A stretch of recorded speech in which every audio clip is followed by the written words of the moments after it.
Right handsome boys and గర్ల్స్ను పెట్టుకుంటే investment రావు.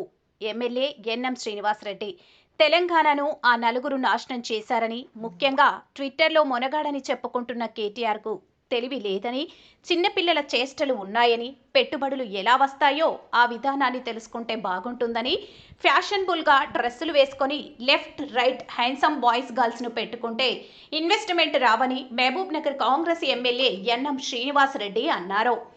శుక్రవారం తన క్యాంప్ కార్యాలయంలో ఏర్పాటు చేసిన విలేకరుల సమావేశంలో ఎమ్మెల్యే ఎన్ఎం శ్రీనివాసరెడ్డి మాట్లాడుతూ కేటీఆర్ తెలివిలేని మాటలు మాట్లాడుతున్నాడని ఆగ్రహం వ్యక్తం చేశారు. దావోస్లోనే పెట్టుబడులపై అగ్రిమెంట్లు చేసుకోవాలో అనే విషయాన్ని కేటీఆర్ ముందుగానే తెలుసుకుంటే బాగుంటుందని హితవు పలికారు. ఎన్నోసార్లు విదేశాలకు వెళ్లి విహారయాత్రలు చేసిన కేటీఆర్ ఆయన కుటుంబానికి మంచి చేసే వారిపైన విమర్శలు చేయడమే తప్ప మరొకటి లేదని ఆరోపించారు. విలేకరుల సమావేశంలో మున్సిపల్ చైర్మన్ ఆనంద్ కుమార్ గౌడ్, ముడా చైర్మన్ లక్ష్మణ్ యాదవ్, జిల్లా గ్రంథాలయాల సంస్థ చైర్మన్ మల్లు నరసింహారెడ్డి, డీసీసీ ప్రధాన కార్యదర్శి సిరాజ్ ఖాద్రి, కాంగ్రెస్ ప్రచార కార్యదర్శి బెనహర్ తదితరులు పాల్గొన్నారు. మిత్రులందరికీ నమస్కారం.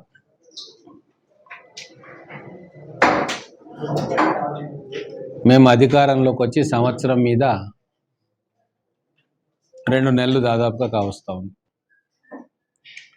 మా పాలనకు బీఆర్ఎస్ పార్టీ పాలనకు తేడా ఏంది అనేది అన్ని రంగాల్లో కూడా స్పష్టంగా ప్రజలకు అర్థమవుతా ఉంది.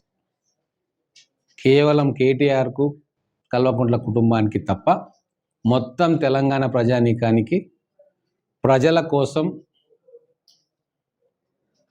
పనిచేసే ప్రభుత్వం ఇది.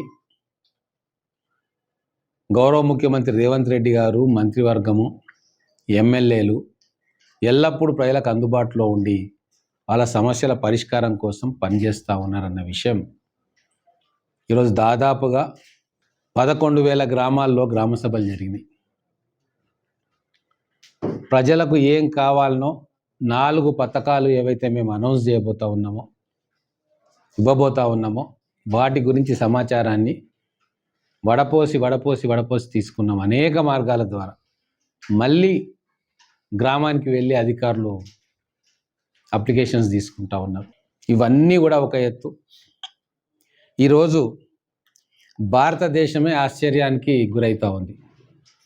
దావోస్లో తెలంగాణ రాష్ట్రంలో ఇన్వెస్ట్ చేయడానికి 1,78,000 కోట్ల ప్రాజెక్టులకు ఒప్పందాలు జరిగినాయి.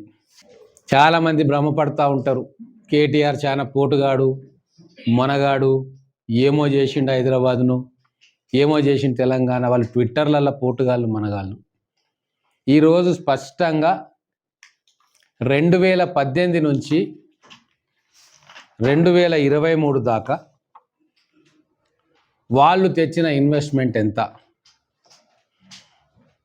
25,000 కోట్ల 750 రూపాయలు మాత్రమే.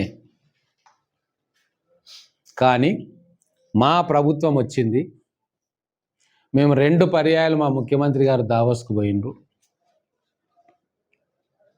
ఈరోజు సంవత్సరం 2 నెలల్లో గత సంవత్సరంది ఈ సంవత్సరంది కలుపుకుంటే 2,19,182 కోట్ల రూపాయల ఇన్వెస్ట్మెంట్స్ మేము తెలంగాణ ప్రభుత్వం ఎంఓయూ చేసుకుంది. ఎక్కడ 25,000, 9 సంవత్సరాల్లో ఎక్కడ 25,000, 2 సంవత్సరాల్లో ఎక్కడ 2,20,000. తెలంగాణ ప్రజలు అర్థం చేసుకోవాలని చెప్పి నేను కోరుతా ఉన్నా. విదేశీ యానాల పేరు మీద మిత్ర బృందాన్ని వేసుకొని విహారయాత్రకు కేటీఆర్ పోయేది. ఎన్నిసార్లు విదేశీ యాత్ర చేసిండు కేటీఆర్, మరి ఎందుకో రాలేదు ఇన్వెస్ట్మెంట్? అంటే ఇక్కడ దోచుకున్న డబ్బును దాచుకోవడానికి విదేశీ యానం పోయిందని చెప్పి ఇప్పుడు అందరూ అనుకుంటా ఉన్నారు. మొదటిసారి దావోస్ పోయినప్పుడు పేడ్ వారియర్ సోషల్ మీడియా బీఆర్ఎస్ ఎన్నో తప్పుడు రాతలు రాసింది. అయినా సరే 40,000 కోట్ల రూపాయలు తెచ్చుకున్నాం. అవన్నీ కూడా ఇమ్మీడియట్గా గ్రౌండింగ్ అవుతుండే. ఇప్పుడు కూడా ఆంధ్రప్రదేశ్ కంటే, మహారాష్ట్ర కంటే ఎక్కువగా ఈరోజు తెలంగాణ రాష్ట్రంలో పెట్టుబడులు పెట్టడానికి ఎందుకు వస్తున్నారు అంటే, ఇక్కడ ఈ ప్రభుత్వము గౌరవ ముఖ్యమంత్రి గారు తీసుకుంటున్న నిర్ణయాలు పారదర్శకంగా, అవినీతి లేకుండా నిజాయితీగా మా ప్రజలకు ఇన్వెస్ట్మెంట్ ఇక్కడ పెట్టేయాలి, మా ప్రజలకు ఉద్యోగాల కల్పన జరగాలి అని ఒక నిజాయితీతో కూడిన ఆకాంక్ష మాలో ఉన్నది కాబట్టి మా ప్రభుత్వంలో అది అర్థం చేసుకున్నారు కాబట్టి వచ్చిండ్రు. ఇంగ్లీష్లో మాట్లాడి ఫ్యాషనబుల్గా డ్రెస్సులు వేసుకొని left right handsome boys and గర్ల్స్ని పెట్టుకుంటే ఇన్వెస్ట్మెంట్లు రావు. మా శ్రీధర్ బాబు గారు, మా రేవంత్ రెడ్డి గారు 24 గంటలు ఈ రాష్ట్రం శ్రేయస్సు కోసం తప్పిస్తున్నారు కాబట్టి అటువంటి పాలసీలు తీసుకొస్తున్నాం. ఒక 4th సిటీ అని చెప్పి మేము ఎస్టాబ్లిష్ చేసుకొని వచ్చిన వాళ్ళకి అక్కడ భూములు కేటాయించుకుంటూ వాళ్ళ కాన్ఫిడెన్స్ని గెయిన్ చేస్తూ ఉన్నాం. మీరు ఎందుకు చేయలేకపోయినరా పని అని చెప్పి ఈరోజు కల్వకుంట్ల కుటుంబాన్ని నేను ప్రశ్నిస్తూ ఉన్నా. ఇంకో విచిత్రం, కేటీఆర్కో జబ్బు ఉంది, కొద్దిగా ఆగరా మగడా అంటే ఆగడు. ఈరోజు ఇట్లా ఫ్లాష్ రాగానే ట్విట్టర్లో ఏదో ఒకటి తెలిసి తెలియకుండా ఒకటి కొట్టేస్తాడు. కొద్దిగా ఆగితే నిదానంగా మంచా చెడ్డ అనే విచక్షణ వస్తుంది. ట్విట్టర్లో ఏం కొట్టిరు మీరు చూసిండ్రుగా, మెగా ఇంజనీరింగ్ కంపెనీ తోటి MOU చేయనీకే స్విట్జర్లాండ్ దాకా పోవాలా అని. హైదరాబాద్లో ఛాయ్ తీసుకు ఇరానీ ఛాయ్ తాగకుండా చేయొచ్చు కదా అని. అంటే ఆయనకు తెలిసిన పరిజ్ఞానం గది. మన కంపెనీలు కూడా ఇంటర్నేషనల్ కంపెనీలు అయినా ఇప్పుడు హైదరాబాదులో MOU చేసుకుంటే ప్రపంచానికి తెలియదు. ఇంటర్నేషనల్ బ్యాంకర్స్కి ఇంత పెద్ద ప్రాజెక్ట్స్ వీళ్ళు చేస్తున్నారన్న అవగాహన వాళ్ళకు ఉండదు. ఎక్కడైతే విదేశాలలో కూడా మన కంపెనీలు వ్యాపారాలు చేస్తూ ఉన్నాయో ఫారిన్ బ్యాంక్స్ తోటి టైఅప్స్ ఉంటాయి వాళ్ళకి, లోన్స్ కానీ మిగతావి.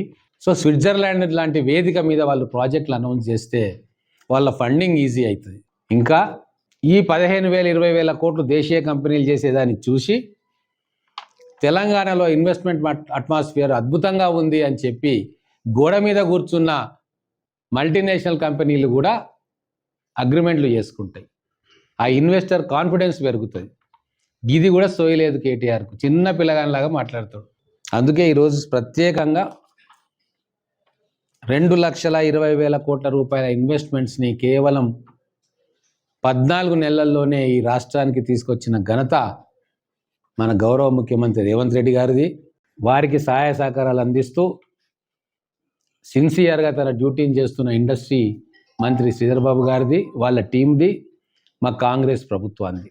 ఈ ఇండస్ట్రీస్ రావడంతో రేపు రాబోయే 3-4 ఏళ్లలో గ్రౌండింగ్ అయితే 50,000 ఉద్యోగాలు మన పిల్లలకు దొరుకుతాయి. ఆ ఉద్యోగాలు హైదరాబాద్లో రావచ్చు, మహబూబ్ నగర్లో రావచ్చు, వరంగల్లో రావచ్చు, ఎక్కడ